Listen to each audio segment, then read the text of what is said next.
What happens when someone breaks the mold, quits their job, decides to pursue a dream, and that dream includes diving with hundreds of what some people consider the most dangerous shark on the planet and make a film about it?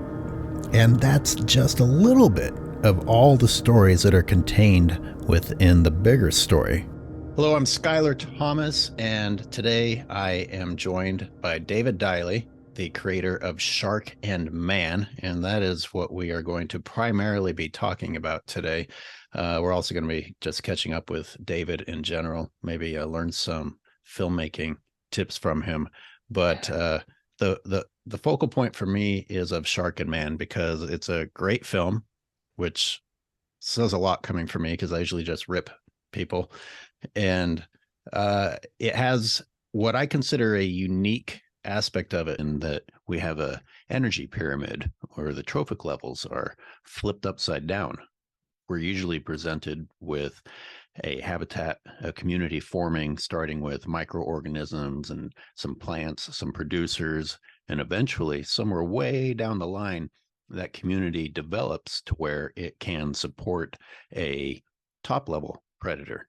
But in this case, they brought the top level predator in first, and then everything else took place underneath of that. We'll get to that a little bit later.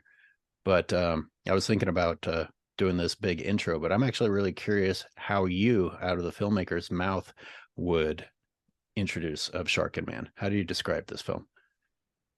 That's a really good question. Well, first off, thanks for having me on. Thanks for the invite. Oh, thank you. Um, I don't know. I had this conversation with a friend of mine the other day, believe it or not. It's kind of a film about making a film because Mm-hmm. there's two sort of stories to it. There's the environmental story with the sharks and about the story about Shark Reef, which is quite a detailed story to tell. But what I wanted to do, and it's interesting now because I'm seeing a lot more of it now when you never used to see it back then, was to try and pin it on a story that didn't have anything to do with the kind of original content and story that I was covering. So my idea was that people like sharks. You know, people will watch shark content regardless of whether it's good or bad. But what I wanted to do was to try and get more of an everyman audience to it. So the way that I looked at it was the people who watch shark films, they'll sort themselves out. They will watch it because it's got sharks in it. Whereas I wanted to get the people who don't normally watch shark films, and I thought, okay, well, what would they potentially be interested in? What would drag them into the story? So it's kind of my personal journey of taking that kind of leap of faith and going to tell this story because it's a dream I've had for so many years, for decades, really. And try and drag people into their kind of alongside that sort of underdog everyman story, whilst at the same time learning this incredible ecological story. So the bones of the film are very much, it's a film about a guy going to make a film about sharks with a great story along the way. That's probably kind of the closest I'd get to what in my mind I see it is, but I see it as it is. But a lot of people have different opinions of it, and I kind of like that. People's interpretations of it are different. I can relate to it. I would imagine a lot of people can because you open up by talking about feeling like surely I'm meant for more than this. You know, I'm sure Yeah, I'm earning a paycheck. I'm doing what everyone else is doing. Everyone, I mean, not everyone, but you know what I mean. And is this what I'm going to do forever? I'm going to earn a paycheck, pay rent, and then die. And something was nagging at you, saying, no, yeah. this isn't what it's all about. And I think a lot of people can relate to that. Maybe some people can't. But what I got to ask you is it as fairy tale as it seems? Because as this film looks, it's like, okay, you were not happy with life. You said, I love sharks and I want to go try filmmaking, and boom. Next thing you know, you were with sharks and you made a successful film. It's Is kind of in a way. Again, that's another really good question because I don't think anyone's ever asked me that. In a way, I'd look back and say yes. I mean, it was an incredibly difficult period in my life, and just in terms of the challenge, but it was so unbelievably rewarding. Every single day, it was so rewarding because it's changed my life forever. It's the greatest adventure you could ever possibly imagine. Certainly for me, anyway, just the greatest adventure that I could imagine having, because it wasn't just, nobody handed me the opportunity. Nobody came and said, "Oh, do you want to go and do this?" I had to fight and claw my way in for every single little opportunity that I got along the way to make sure that it happened. And it really was just a case of just nuking my life one day, completely nuking it, and just resetting and starting again with a singular goal to go and do something. Did you actually quit your job, or did you wait until someone gave you a bite before you quit it? No, I've told this story a million times, but it was literally I quit on the Monday morning, and I didn't know the Sunday night before that I was going to quit the next day. I had no idea. It was just, I was in a decent job, and it was okay. My boss was great. I really liked the people I worked with, but it wasn't for me at all. That idea of the grind, paycheck to paycheck. I'm not doing anything with my life. I'm not making a difference. I'm spending the whole time looking out the window, wishing I was somewhere else. And the weekends, it used to be Friday was the best day of the week because it was the end of the week and I've got the weekend. So I loved Friday evenings and I loved Saturdays. Sunday was a bit of a drag because it was Monday the day after. Then it got to Saturday being a bit of drag because it was Sunday after. Then it got to the only bit of the week I looked forward to was Friday evening. That was it. And I went to bed on the Sunday night, and then I woke up the next Sunday morning, the alarm going off. And it was like just alarm bells going off in my head going, you don't want to do this. You want to do something else. No one's putting a gun to your head to make you do it. If you don't do it now, you'll never do it. Go quit and just go and do it. And I literally went in that morning, took my boss to one side, said, I'm going to hand you my notice in. And he said, well, why? What is it you're doing? I said, well, I want to go and make a film about sharks in Fiji. Because at this point, I had contact with Mike over at Bengal Adventure Divers.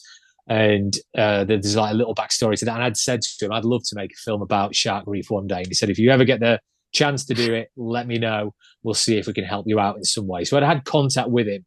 And I'd had the idea boiling around in my head for ages. And it was just, I'm going to go make a film about sharks in Fiji. And he was great. He just goes, okay, well, if that's what you're going to do, then you can leave on Wednesday if you like. So I quit on the Monday. Wednesday was my last day. He gave me a little bit extra in my final pay packet, just a little bit to tide me over. And then Thursday morning, 9 o'clock in the morning, I started on how do I make this happen? Because I had no idea how to make it happen. It's almost like your boss was living vicariously through you. He's like, good for you. I'm glad you're doing this. I think he was a little bit in a way, and he's a really good guy. I'd known him for a couple of years. I've worked at a previous place with him, and he kind of headhunted me to go over to his new company. He's just a really good guy, and I think he saw in me that it just wasn't for me. I was growing very weary of the whole thing, and I think he just thought, okay, well, it's not like you go into a competitor and you've got this crazy idea. I'll never hear that again as a reason for handing your notice in. So go on, good luck. I really, really hope you manage to do it. And then that was it. I assume he was anxious to watch the film.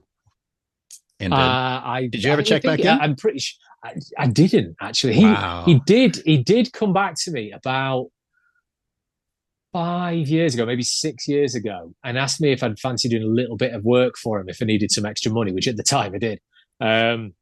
But that never really actually went anywhere. And I think he said he was going to watch it. He may well have done. He may well have done. But it was, I mean, it really was like I nuked the life that I had. It was just gone. Everything just gone completely. And so these were your actual first sharks ever? No, I was already qualified scuba diver, and my first sharks that I'd seen in the wild and dived with were blue sharks in 2007. And I had an old camcorder and a little kind of custom built, unbelievably buoyant kind of tube housing that I used to use, and I'd film them there and then. And that was literally that, and just playing around with the camcorder with my friends. That's the only filmmaking experience I'd ever had. And Where was that? Where were that? Was in Cornwall. That was in Bude in Cornwall, and we had a couple of them during the day. Great experience. I'd done an aquarium dive with sharks before, but my kind of passion and interest and involvement with sharks had been going on for Well, now it's, what am I now? I'm coming up to 44, so it's going to be, Christ, 37 years my involvement with sharks, and that goes back to when I was like 7 or 8, and I was swapping letters with Ron and Valerie Taylor. So it was, for me, it was like it was my life journey, was make films about sharks, be like Ron and Valerie Taylor. And then at 32, it took its time to get the wheels in motion, but that's how I started it. You mentioned Valerie Taylor in the film, but not the letter swapping. This actually happened. You No, were getting letters from Valerie Taylor. yeah, yeah. I remember Very actually cool. when I got on, I would have been, my first letter I got from Valerie Taylor, I was 7 or 8, and I'd sent it, and this is obviously in the day before the internet. So the only way I could think of getting a letter to Valerie Taylor was through going like through, we've got millions of shark books. Was going through the shark books. I knew she lived in Australia. I knew she lived in Sydney. So I found an aquarium in Sydney in the bibliography of the shark book, found, and it had the address. And I just put, well, it didn't even have the full address. It just had a bit of, I can't remember which, it might have just been Sydney Aquarium. And then whatever bits of the address I had, wrote a letter, put it in an envelope, airmail over to Australia, fingers crossed. Wow. And then it must have been maybe, I reckon, 6 weeks to 2 months later. And I'd been waiting every day. I'd go down to when the mail came. Is it here? Is it here? Is it here yet? And it hadn't come. And my mum actually brought it into school for me to show me that it had come in the morning. So she came at playtime, we call it over here, like break. And she gave me the letter, and then my teacher made me read it out in front of the class at school that day.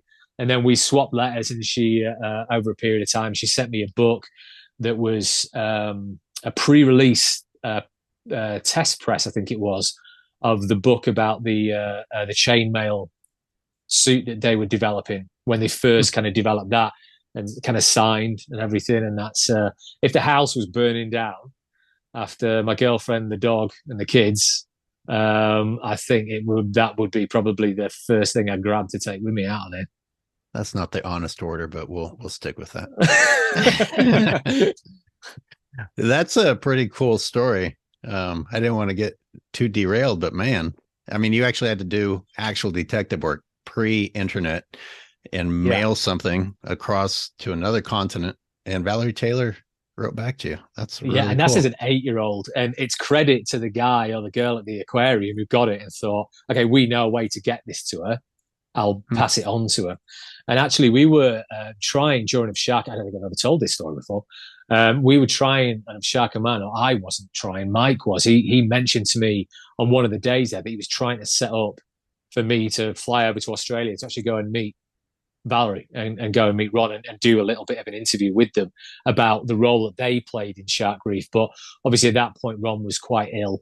And it wouldn't have been an appropriate thing to kind of chase too much. So it's okay, well, he's not well. They've got way more important things to think about than doing an interview with me. So that never actually happened, unfortunately. But those two, Stan Waterman, people like that, Eugenie Clark, they were kind of my absolute kind of heroes, sort of rock stars growing up. And that's never sort of changed for me, really. And their influence and the influence of 70s National Geographic and 80s National Geographic shark documentaries, that old school style, that was a big part of the inspiration in Of Shark and Man, because for me, people weren't making the stuff that I wanted to see anymore. It was all very much the same kind of things. And Ron and Valerie's films centered around the kind of the human element of it because of their relationship. But aside from that, and I'd struggle to think of other examples before Of Shark and Man came out that actually centered around an individual story who is the conduit to deliver a story, but is having their own story as well, being very central to the film. And you look at it now, and I look at it now, and I watched one the other day. I won't say which one it is, but you look at it going, well, that's the same. That's the same. That's got that in it. That's got that in it. And they all came out after Of Shark and Man. Now, I'm not saying that it was like a big, like, kind of influence on that, but I think there must have been elements along the way where it resonated with people as maybe a way to potentially tell those stories. Maybe even it almost got flooded that direction. I wouldn't even watch a lot of things because it was like, oh, it's this person's journey. And I'm like, yeah, what's new? And It's like everybody Yeah, wants it's to know, but the sharks play a part around the person. And what I wanted to do was, like I said, my role in the film was literally I was just the conduit for the story, and I was the thing that hopefully would grab the people like me in to watch it. Because what was amazing to me was the feedback that I had. Like, I've got my friend group is incredibly varied around the world of people with different backgrounds, different cultures, different I hate the word class, but I guess you'd say kind of different levels of class in terms of very, very blue collar working class guys that don't have much money to kind of quite wealthy people and everything in between. And the great thing to me was that the people like me with the backgrounds like I had, very, very blue collar, very working class, they were coming up to me constantly talking to me about the film, and they never watched film that was about sharks. They'll watch the BBC natural history stuff because who doesn't? Because it's incredible.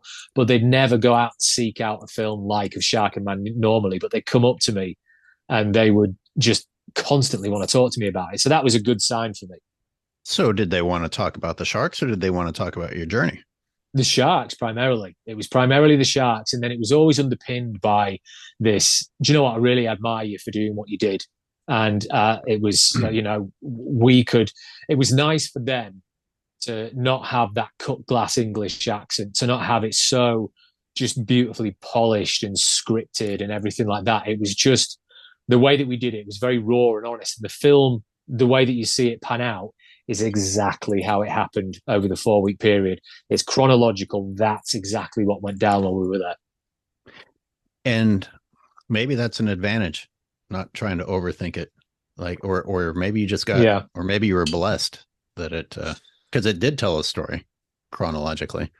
Yeah, and things went wrong. And in a documentary that's following a pathway as opposed to being told, okay, real time isn't the word I'm looking for, but you're not. It's not a retrospective. You're following the action as it goes along. You kind of want things to go wrong. You don't want things to go your way the whole time because it's pretty boring. There's no story arc, and the way that we managed to capture what it was that we were doing there was that originally it was scripted. I wrote out this massive, it must have been 20-page script with voiceovers. And we tried that for like a day to 2 days shooting to the script. And and delivering the script lines. And it wasn't working for me. It wasn't natural. We came up with the idea, myself and Hamish came up with the idea, just said, look, what we'll do at the end of every day, I want you to go away when we get back to the resort where we're staying, go away, take 45 minutes, write between 6 and 12 questions about what we've done that day. And then we'll go somewhere with a nice backdrop, ask me the questions. We get one take, and any reaction that we do on camera, say that the reactions after the dives, for example, we do one take and that's it. No more. We do not do second takes.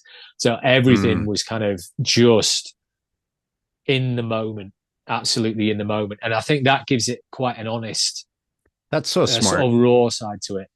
Yeah. I wish I'd done that more. And Dan Abbott, and I remember I do, yeah.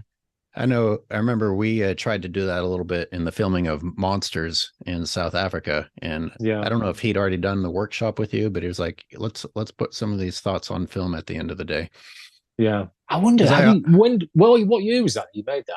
Summer 2017. Jesus. No, so he did it was after.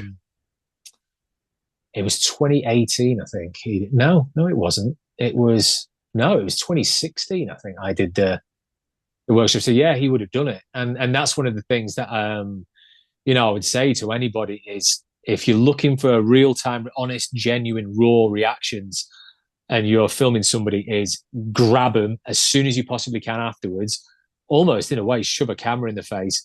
And the questions are, tell me what you've just done. Tell me how it's made you feel. First even two if questions. Even if it's not beautiful, even if the audio is not great, it's better than that's a great question. But the idea is to be good enough at your craft and well oiled enough at your craft so that you can get the audio good, even if the interview footage might be a little bit out of focus. The backdrop might not be so great. It might be a little bit maybe overexposed. But if you've got great audio, then what's coming out of that person the visuals don't matter quite so much. What's coming out of that person, you're capturing the voice and the dynamics of that and the emotion on the face. You'll still be able to see it. It's to always try and capture that as soon as possible. For all the non-filmmakers watching, I'm going to bring it back to the sharks. So you, aside from the aquarium and the blue sharks, massive bull sharks was the next jump? Yes, it was. Well, on the way down to the massive bull sharks, you've got the grey reef, the white tip, and the black tip reef. And it was, you can never quite prepare yourself for that first experience of shark reef. You just can't. You can read all about it. You can watch videos. You can look at photographs. But when you're descending down to 30 meters and you see the arena and the way that it's laid out there, and then you see, we would class a bad day on Shark Reef as having 35 to 40 bull sharks. Wow. And they're huge. They are huge as well. That was a bad day. An average day was about 60 to 70. Jeez. A good day was kind of 90 to 100. And a really good day was 100 plus. And we had a couple of really good days. And you are looking around you and you're at 30, 32 meters. You're looking around and there are just bull sharks everywhere. So I wanted to ask you. It really takes a lot for your head to get around it. So you agree it's the best shark dive in the world? Oh yeah, I would say so. I would say I've done quite a few in other places, and there's some really good shark dives. But if you're looking for numbers, you're looking for size, just the species, the kind of species as well, because the bull sharks they're so charismatic and there's so many of them and they're so big. And it's not just the bulls, you get the tigers as well. You get the sicklefin lemon sharks, the tawny nurse sharks, you get all the reef shark species, the occasional silver tip. It's just sharks everywhere. And you guarantee you'll see on every dive, you'll see 150 sharks of varying species every single time, guaranteed. And where else do you get that?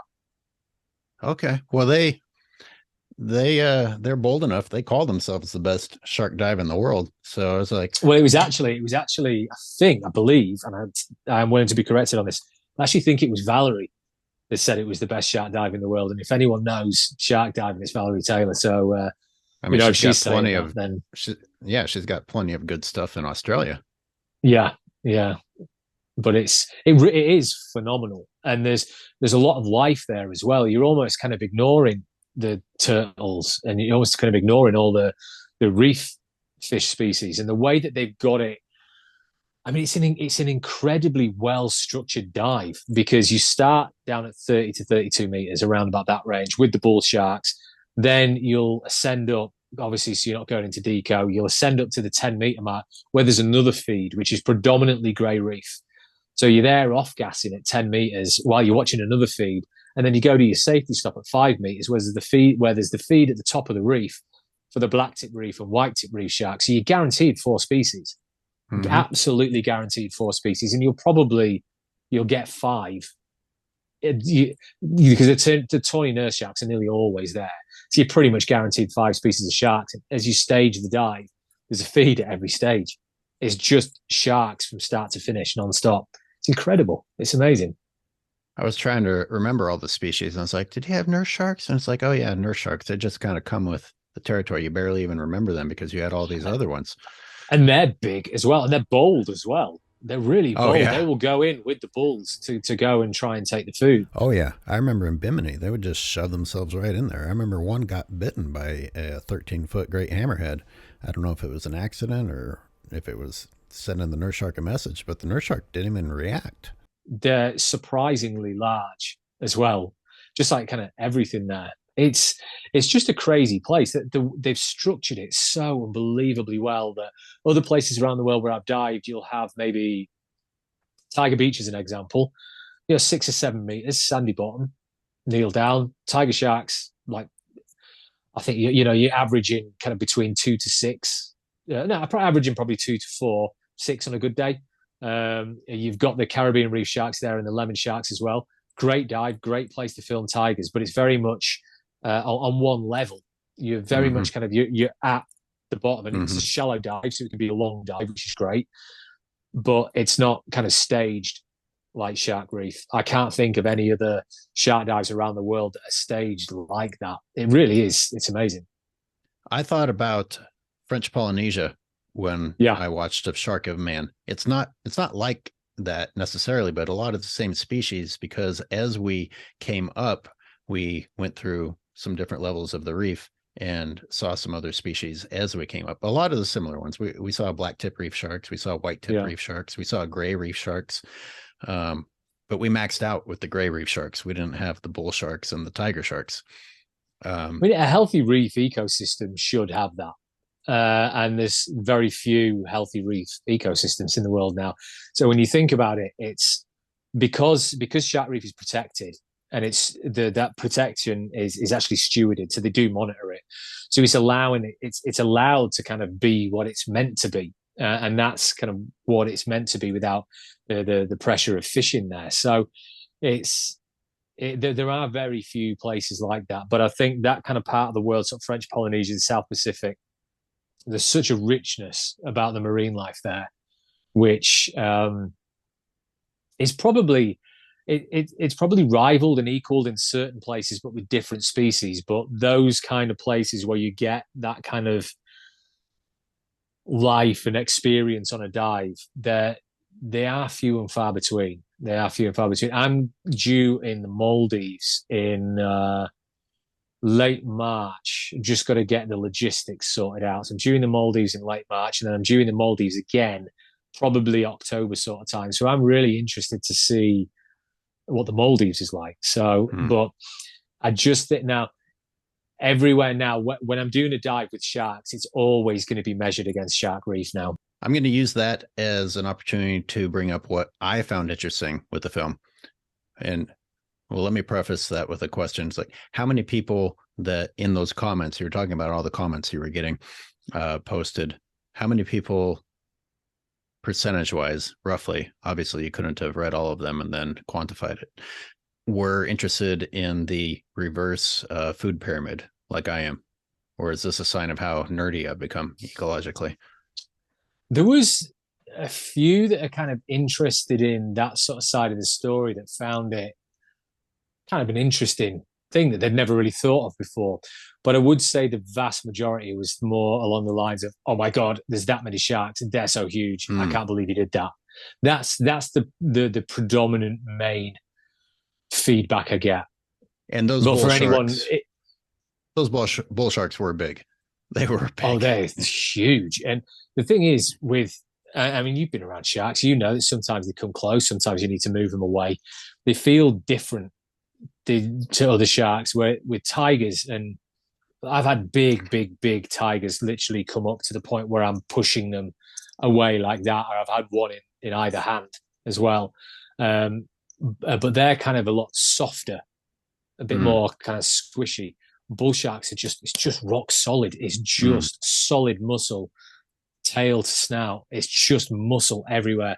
And when you see them in person, in the flesh, and they're that big, and when they're swimming towards you in a situation like the diving Shark Reef, they're often swimming towards you with the mouths open, and you see those big teeth with, kind of half a ton, 350 kilos, whatever, of muscle behind it, and just pure power. It's quite the experience. It really, really is. I need to go experience that, because my experiences with bull sharks have been that they're rather standoffish, which is different than what your average person who doesn't know anything about sharks will go down the street saying. They're like, "Oh, bull sharks, they're really aggressive. They're like one of the most dangerous sharks." And I'm like, well, I can't get them to come close enough for me to film them in the places that I've gone. Where was that? And was that as part of a feed itself, or? These were down in the Bahamas, multiple locations, Tiger Beach, and I think I saw one in Bimini, and they weren't the target shark. And I also saw some off of the wild coast of South Africa randomly. I was over just never ending blue, and there was a bull shark under me, and the next thing I saw was a whale. So it's quite the contrast. But to the Bahamas, the bull sharks were always staying at the perimeter, almost as if from what I know, they're the dominant species. There is the tigers, and the were you there when around about April time when the great hammerheads are there?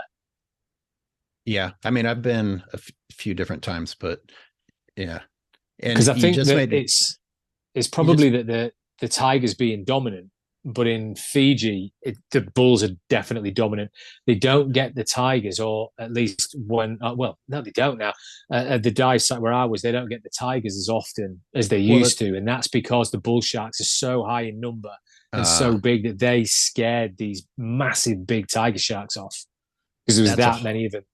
that's a whole nother different topic we could go down Mm. in terms of populations of animals driving out what you would consider a more dominant species, and we'll get to that. So back to the Bahamas, the tiger sharks weren't deterring the lemon sharks or the Caribbean reef sharks or the lemon sharks. So why was it the bulls specifically? And it just popped in my head. I think that the dive masters actually like discourage the bull sharks to the point to where maybe it's actually human influence that has caused the bull sharks to learn, hey, I'm not wanted here. But I It don't know. could potentially be to do with that because obviously their dive there is centered around the tigers, and if the bulls come in en masse, then there's a very good chance that they will drive those tigers away because tigers are a lot more, they're a lot mellower and they're kind of less. Mm-hmm. They always seem to me to be a little bit more measured, almost like they don't have the confidence that the bull sharks have got. Because if there's one, the bull sharks, and I've dived with thousands of bull sharks, literally thousands, and they've got confidence, they've got swagger, and it comes from. I heard somebody describing it in a really good way in Fiji is that like you have to be a bit of a badass where part of your diet is other sharks, and that's Mm. why they're built like they are. They're built for a purpose, and they're very, very good at executing that purpose. So they have that confidence. But when we would go down on days when they weren't feeding, that's how they would behave with us. We would go down into the arena, to the exact place where the feeder would stand. We would go down and just almost do the dive in the same way that it'd be done on a feeding day. And bear in mind, it's 5 days of feeding a week and 2 off days, and they've done that for years and years and years and years. So those sharks know that that's a place where they can get hand fed by divers. So this idea that people have that you hand feed sharks, it's going to make people associate or make sharks associate people with food. It's just not true, and we proved it when we were there. We literally trying to get as close to them as possible in the middle of this arena, the place where, as normal divers, I mean, we had access to there, but as a place where normal divers, you weren't allowed to go. We were going out there, literally trying to get them to come closer, and they wouldn't do it. They And knew this is different to the other days, so I don't need to respond the same as I would do on those feeding days. okay, so these are really really big bull sharks. Yeah, Um, I've seen bull sharks, and I'll throw a clip of the bull sharks that I've seen, such as in the Bahamas, up, and it's no comparison. And I will note that the only way I got this shot of the bull shark is that I set my GoPro in the sand and left because they were shy.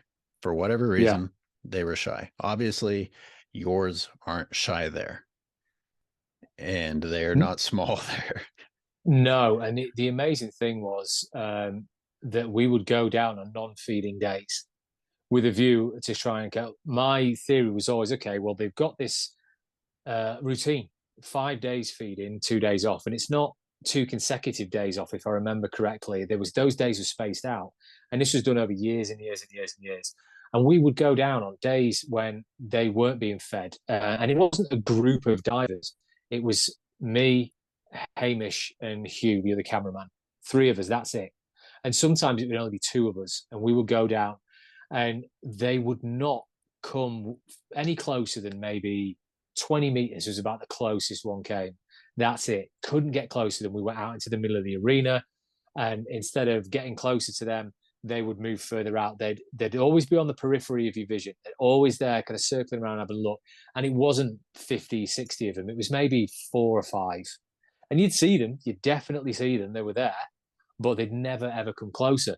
So this idea that by hand feeding sharks or just feeding sharks, you are teaching sharks to associate humans with food. It's just not true. It is not true. And we proved that when we were there, because there's one shark you don't want to mess around with and potentially have it form an association with people as a source of food. It's bull sharks, especially on a dive like that down at 30 meters with that number of sharks. Anything happens down there, you are toast. You're not getting out of it. There's no way you're coming up alive from there. But you can go down and do a normal reef dive down there safely, see bull sharks, and they're not going to come near you. They never did.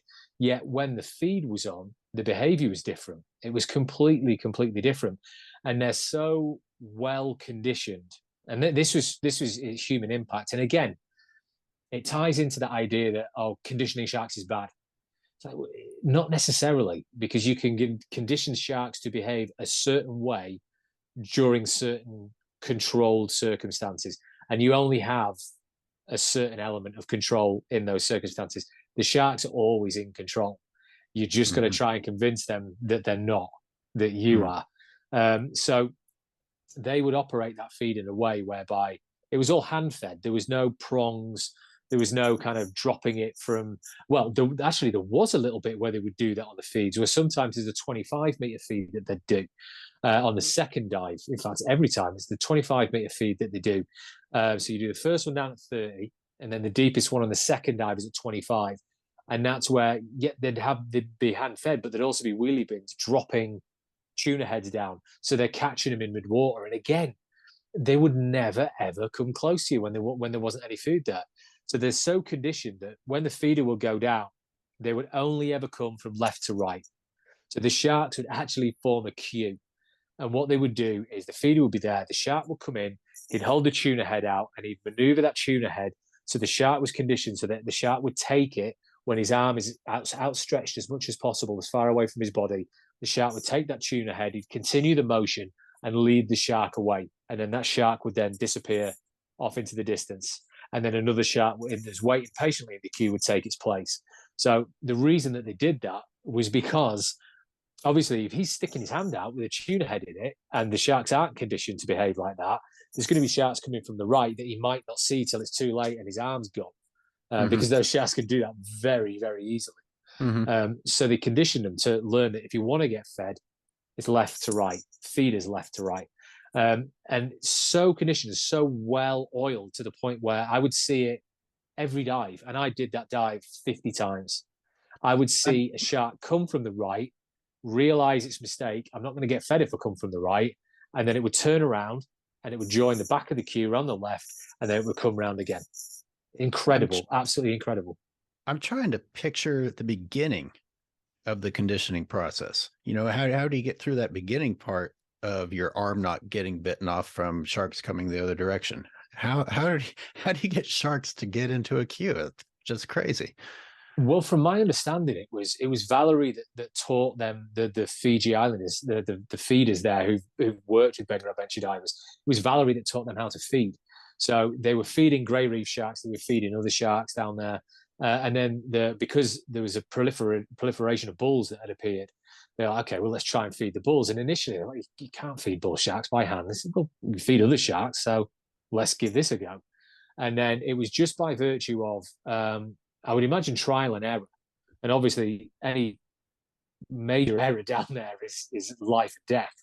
But I think that they just kind of worked out what to do, and even what they're feeding them as well. It's tuna heads, it's mainly bones, so it's such low calorific value, it's not going to fill them up, and so they're not going to go and decide not to go and do their normal wild hunting. It doesn't, it's like a little snack, like just a little treat. So over the years, they kind of got it into a finely tuned way of doing it, and as they said to me, there's no room for improvisation. It's the same every single time. And it's just always been like that, or in recent years up to when I went there, that's the way that just works. And the sharks, the new sharks, because it's not always the same sharks. There'll be a shark that might turn up for one day and never be seen again. And there might be a shark that's there for 6 months straight. So they pick it up so quickly because they get taught, if they come from the wrong side, they get bashed on the snout with a little kind of aluminium, like a guess a prong. It's like an inverted hook. So it doesn't hurt them, but it's like a whack on the snout, which they don't like. Teaches them, no, you don't do that. And if they get that enough times, they learn to come from left to right. And they Oh, also learn that all you need to do is show them the prong, show it to them, and they'll turn around and go. Most of them. Some of them so won't. Some of them, you need to hit them with it. it was a negative association, just like you would teach a human Yeah, child. like negative. Yeah, negative reinforcement. Yeah. That you behave how you're expected to behave, and you get a reward. Behave outside of that, you don't get a reward. It's that simple. And you might get a bit of a whack on the snout with this piece of aluminium. And it really, People who don't like sharks aren't going to like this because two things. We're talking about intelligence and the ability to learn at a pretty yeah, fast rate, and we're also talking about politeness. And I've seen feedings with a lot of species of sharks, and I'm like, how are there not mistakes being made here? It's high yeah. competition, and yet it's in many ways still civil. Otherwise, it would be a bloodbath.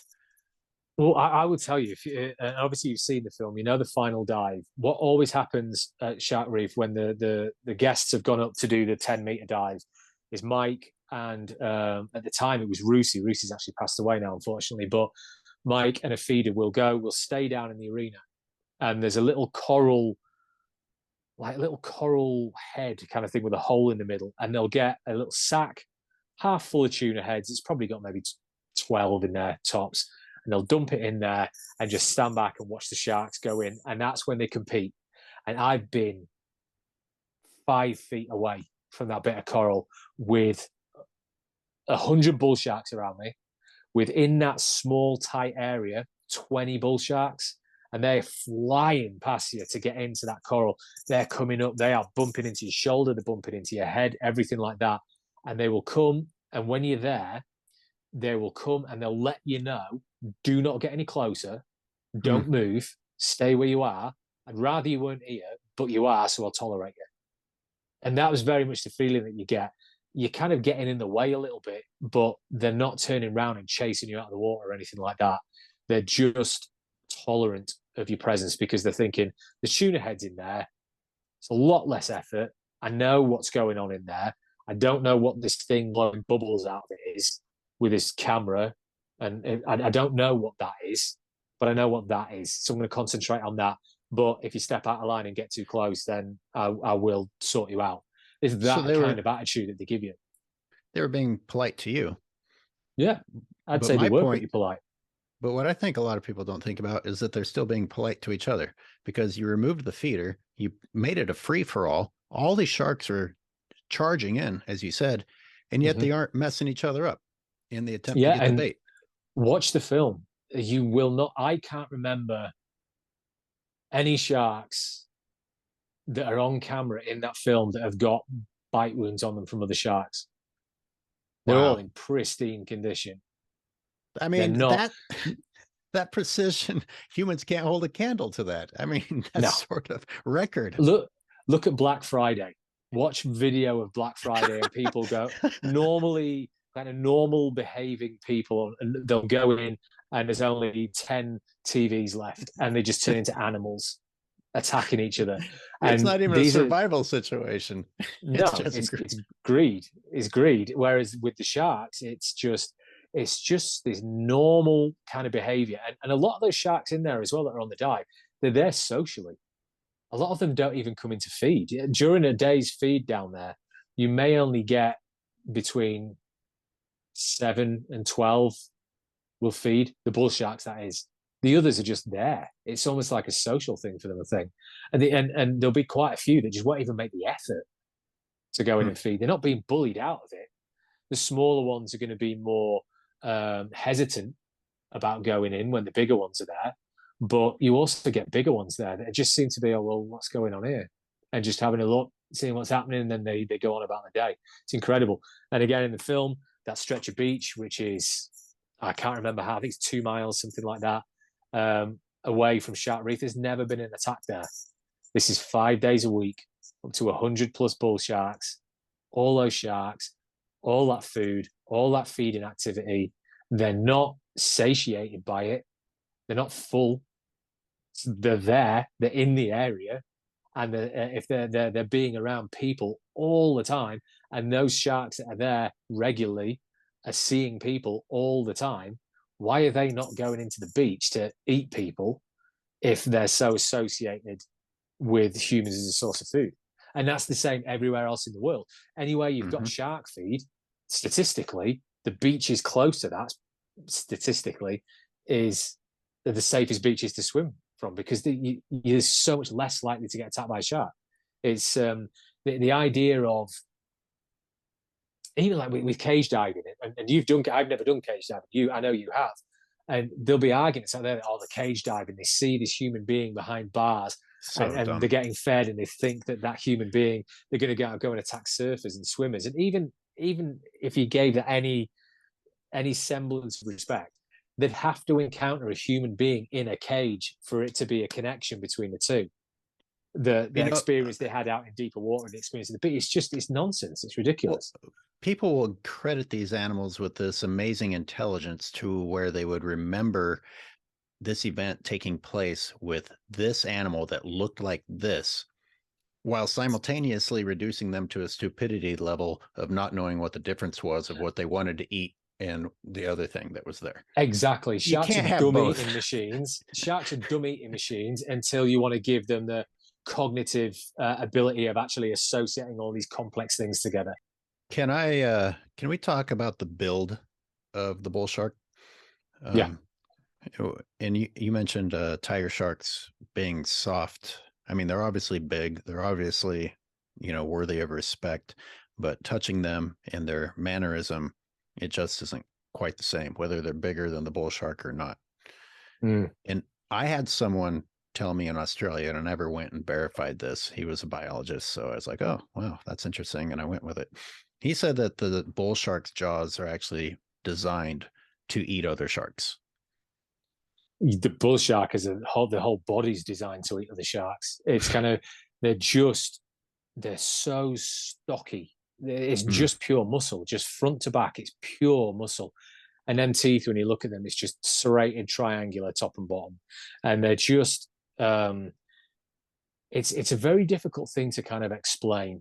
But when you see one and it looks you in the eye, and you make that connection, when you notice, when you have a connection with a person and you look at each other in the eye, and there's that kind of connection that you have between the two of you. It's the same with animals, but with the bull shark, when it looks you in the eye and you realize that it has acknowledged you and your presence, you get, or I would get sometimes, this just kind of, it felt like a fist inside my chest, just that it just overtakes your whole body, that it knows you're there, and it's aware of your presence, it's acknowledged your presence, and it's just got this absolute just confidence and charisma about it. And it's this big body, this kind of broad snout, and big teeth, that big powerful jaw, and them little piggy eyes. And they're my favorite shark by a long stretch. They just have this thing about them, that real sort of X factor. And partly it is that body. It's the most sharky looking shark you can think of, really, I think. It is just solid muscle front to back. You've got me pretty charged up to go see these sharks. Should we, you want to do a collab? Should we make an excuse to go to Fiji?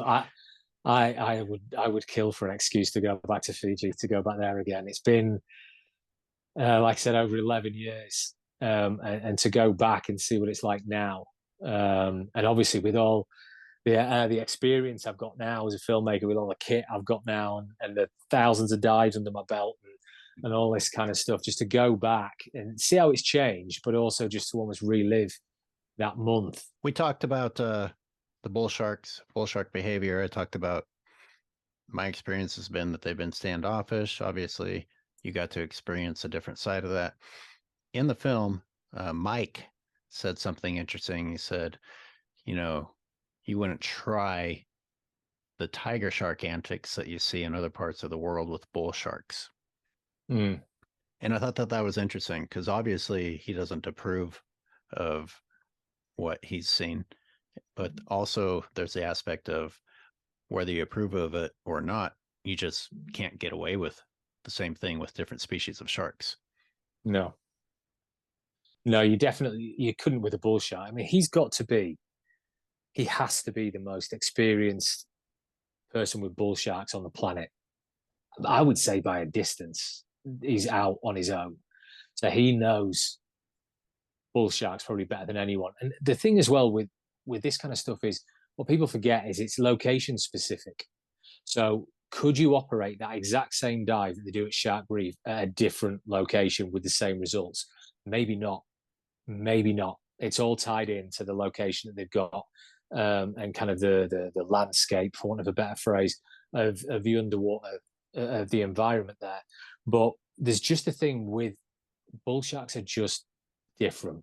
They are just different. That they when they're in the mood, there's no real getting them out of that mood. And you look at shark attacks by bull sharks, and I would say my kind of main areas of expertise are shark behavior and shark attacks. And when you look at the bull sharks, you mean shark bites or shark interactions, right? well, I guess shark bites, shark interactions, and shark attacks are probably three separate things. I still use shark attacks when it's justified, and I'll explain that in a second because people have this idea that there's so much access to shark information now that it's public consciousness. So it's kind of people have a very fundamental, basic understanding of sharks, and even people that and there's so many experts online that will put their opinion across as though it's fact. And one of the kind of the myths out there is, oh, sharks only bite once and then they leave. Sharks bite humans because of mistaken identity. And it's sharks bite once and leave often if it's a white shark. Bull sharks don't do that. If bull sharks bite you, they're coming back again and again and again. And tigers do the same thing. Oceanic whitetips do the same thing. They're not the kind of bite and leave type of animals. And that behavior is bred into them by, if you look at the kind of prey that a white shark goes for, it's a sea lion, it's a seal, it's larger animals that could inflict more damage. So they're going to do that explosive, just destructive bite to incapacitate, because a white shark's such a big animal as well, save its energy by just waiting for that animal to bleed out. Whereas bull sharks, they clear out of harm's way. It's like, hey, I did my damage. Exactly. Now you're going to bleed, and you can't bite back at me or whatever. Exactly. I've expanded the energy I was willing to expand. It's worked. I'm just going to leave it now. Take a bit of a rest while you bleed out. I'm not going to get hurt. I'm not going to waste any more energy. I can come and finish you off. Whereas with bull sharks, the kind of prey that they have, using sharks as an example, there's pretty big risk that that shark that they bite is going to bite them back. So they've got to keep going. Same with tigers. Tigers have to be very, very persistent with what they're eating. So this idea that sharks bite once and leave is specific predominantly to white sharks. The idea that sharks attack people due to mistaken identity is, I don't believe in that as well. I think there's been attacks that have been genuine mistaken identity, but predominantly it's either opportunistic, incapacitory, opportunistic, exploratory bite. What is this? Don't know what this is. Let's find out. An opportunistic, incapacitory bite. Don't know what this is. I need to eat, so I'll go and incapacitate that and then see what I think of it afterwards. But there's also the shark attack. There's also the predatory shark attack, where a shark stalks down its prey, a human being, and launches an attack, and it knows exactly what it's doing. The guy that got bit in half in Sydney a couple of months back, that's a predatory attack. The white shark attacks in South Africa, the majority of them are predatory attacks. And with bulls, they make predatory attacks. You look at the wounds of the victim, and I've got a big kind of library on here of wounds of victims, and you can tell which are the bull sharks because they're missing two legs and an arm, or they're missing two legs and two arms, or both arms, and things like that. And they go and they go and they go and they go. Paul de Gelder is a great example. Look at the wounds that he suffered. He's got his arm, his lower arm, and his leg, his lower leg. So it's attacked his lower leg. It's gone for a kind of up towards his buttocks as well. It's gone that way. So what's he done? He's gone to try and fend this shark off. His arm's gone down, and the shark's taken the arm. as well. And that's classic bull shark behavior. So if you were to get, and you said yourself, you found it difficult to get close to the bulls. If you get close enough to that bull and he's comfortable enough for you to be close to that bull shark, you've got to be very, very careful about what you're doing. Because if he's comfortable enough to be close to you, it's because he knows he can end you any second he wants. And he knows that. He knows it. So if you do decide you want to reach out, and I'm going to ride around on a bull shark, it is not going to go well. It just isn't going to go well. Plus, smaller animal than a white shark. So that dorsal fin is closer to its mouth. It's turning. They're very agile. They are surprisingly agile as well. They can turn a circle very, very quickly. So anyone that's stupid enough to try it is going to find out very quickly that it was a very, very bad idea. So I'd recommend to anyone watching at home, do not do that. Don't try. Let's call it a tiger shark antic, because you're not going to you're not going to try it with a white shark either. I mean, people ride around on white sharks, and I find that distasteful. There's a part of me, I see the temptation. I get it. I can ride around on a great white shark. What a story to tell the grandkids. What an experience to have. But aside from the potential danger of it, I don't like the exercising dominion over an animal like that. It's exercising your dominance or perceived dominance in your mind over that animal, whether you want to admit to it or not.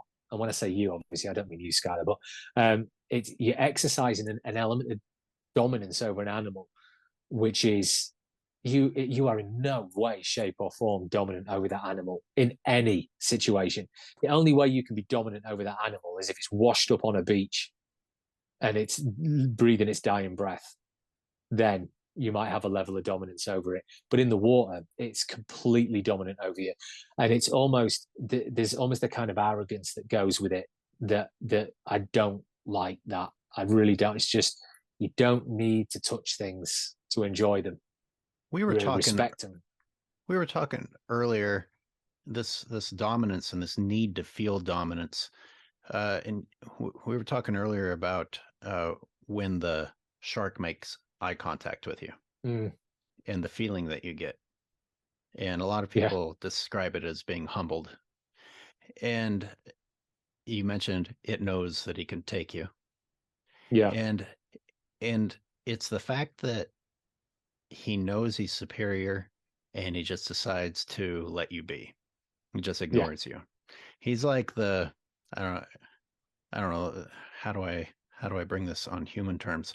Like a bully in school. No, not a bully. You've got the dominant. He's the high school jock. But you've got the high school jock that's the cool guy and decides to leave the nerds alone. And then you've got the guy who's big and feels the need to use his size to bash on little guys to feel better about himself, which would be a human being behavior versus the shark behavior. The shark could, as you've said, end you at any time. And it's just like, this really isn't what I'm about. If I could make a human comparison with the bull shark, it's Mike Tyson. They're built the same. They're potentially just monsters living inside them that nobody on earth would choose to get into an argument with Mike Tyson. Mike Tyson, if he walks into a room, he is the dominant human being in that room. And I don't care who else is in that room. Mike Tyson is the dominant human being in that room. But Mike Tyson knows he can't just go around swinging on everybody because he's going to kill someone and he's going to end up in jail and he's got all that kind of stuff. So he knows it's there in him and it doesn't take a great deal to get it out of him.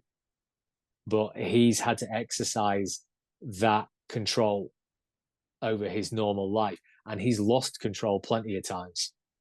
Just like bull sharks have lost control plenty of times. And it's not gone very well for the person on the receiving end of it. It's just whenever I see bull sharks, it just makes me think Mike Tyson. Because when Mike Tyson walks into a room, even if you've got your back to the door, you'll feel it. You'll feel that something has entered the room that you need to be aware of. Also that compactness, the build. There's nothing wasted there. No, nothing. It's just stocky. It's stocky. It's aquadynamic. It's just, when you look at him from the front, and one of the most amazing experiences was And the shot is in the film. It's in the first dive sequence, I think, where this bull shark is herring down at me. And this happened 3 minutes into my first dive on Shark Reef down there. This was the first 3 minutes. And this shark comes herring at me and wallops into the dome port of the camera. And when you watch it back slowly, you can see the shark's coming towards me. And I knew when that shark was 20 feet away, I knew what was coming because I could tell that it had made its mind up and it was coming. So, and when that's your first time, you're kind of like, okay, let's see what this is all about. And it barrels down on top of you. And at the very last second, turns his head. And he's turning his head just to get a look where he's picking his spot because he's already decided 20 feet away where he's hitting me. He knows that. And he comes in just at the last second, just turns his head just to make sure he's on course, wallop, and then swims off. And that is, as far as experiences go, like a welcome to Shark Reef, that feeling is that you feel that big.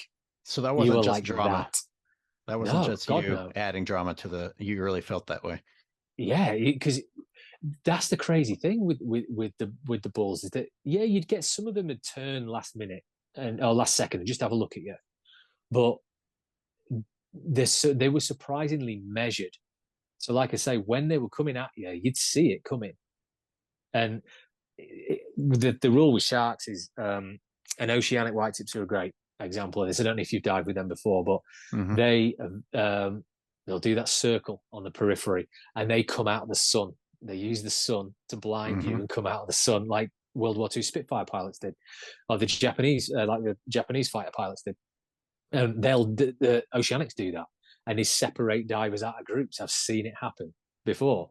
But what they will do is if they've got that upper hand, tigers are probably a better example of this, actually. If you can't see them, tigers are the ultimate example of this, actually. If you can't see them, they are coming up behind you and they're going for your head as well. I don't know if you've noticed that. But if you turn around and see them, they're off. They, like, the second that you make that eye contact, they know it's like abort. This isn't going to work. Bull sharks don't do that. If they make the decision, they're coming at you. So you've got to get yourself ready for that. And when it hits you, there's a lot of force behind it, but it's also, it's not the full force. Because if it was the full force, I'd have been flat on my back and that shark would have been all over the top of me. My final thought with that tiger shark is we kind of went the direction of the dorsal fin riding. Yeah. But what you wouldn't do with the white shark is the snout rubbing. I would think that you wouldn't try the snout rubbing too much. I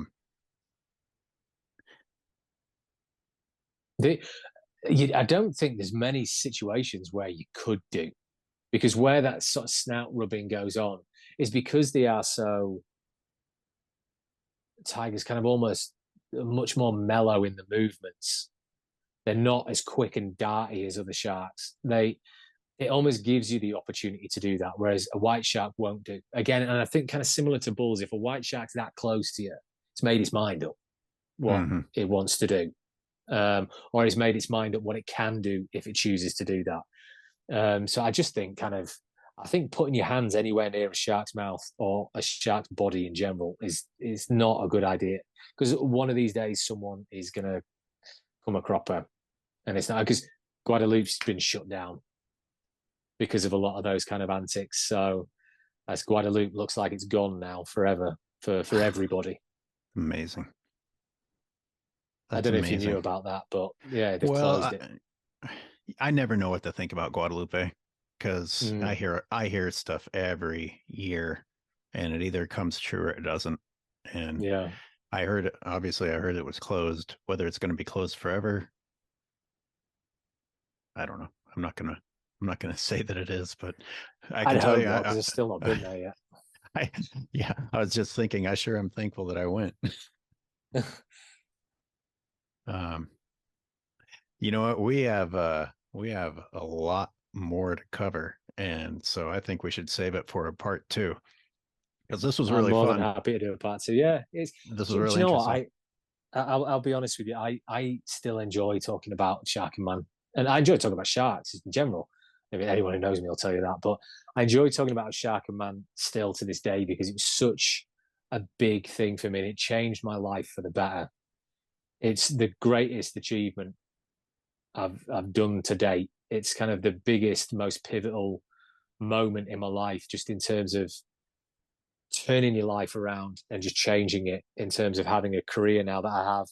And it's all because of that film. It's all because of the people that gave me the opportunities during that film and gave me the chance to go. Like, I love Mike to death. I love Mike to death. Jane West at Tourism Fiji, that basically facilitated me going. She changed my life. She changed my life. So to me, it's a pleasure to talk about it because I don't talk about it every day. I don't actually get a chance to talk about it that much. So when I do get a chance, as you've noticed, I'm more than happy to keep going. I could go all night about it. Well, I started this interview asking you if, in fact, bull sharks were your first sharks. That answer was no, but you did pretty much hit your first film out of the ballpark and kept running.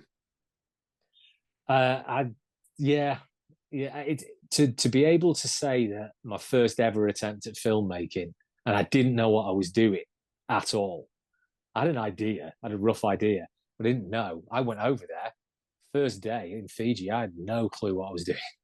I just had to like kind of fake it till you make it, basically. To then come out of that and then not just be nominated for a load of awards, but to win a load of awards and to then get distribution and to then 6 years down the line, the film is still getting, and just on, like I said, on that YouTube channel, just that one YouTube channel where it's hosted, it's about 12, 13,000 views a month. It's in one place. The views are easily in the millions, Oh, easily in the God. millions. Wow. I get royalty statements from my distributor every quarter, and people are buying it. Christmas time, DVD sales. That's nuts to me. Somebody somewhere gets a Christmas gift and unwraps it, and it's my film. That That's blows my pretty cool. mind. 6 years later, still. That's pretty darn cool. And people are still buying DVDs. That's interesting in itself. Yeah, it is. It is. I think it did come out on Blu-ray. I'm sure it came out. Yeah, it did. It did come out on Blu-ray. But yeah, the DVD sales still, it still sells in DVD. Well, I certainly have uh, strategic questions, marketing questions, all kinds of filmmaking questions for you. We'll save that for part two, as well as all the ecological questions we didn't even get to on Yeah. this one. Well, you know, Skyler, anytime you want to talk, you just let me know. It's always a pleasure. All right. Well, let's make a point of talking in Fiji face to face. Yeah, that would be nice. All right. Thank you, David. No Thanks worries. for Thanks for having me. sharing, and we'll have you back on soon. Great stuff. Thank you very much. All right. Bye. Thanks for checking out my first podcast style interview featuring filmmaker David Diley. Let me know what you liked or didn't like, as well as your other thoughts, down in the comments below. Also, check out the bonus material from this interview, focusing more on the filmmaking process. That's coming soon.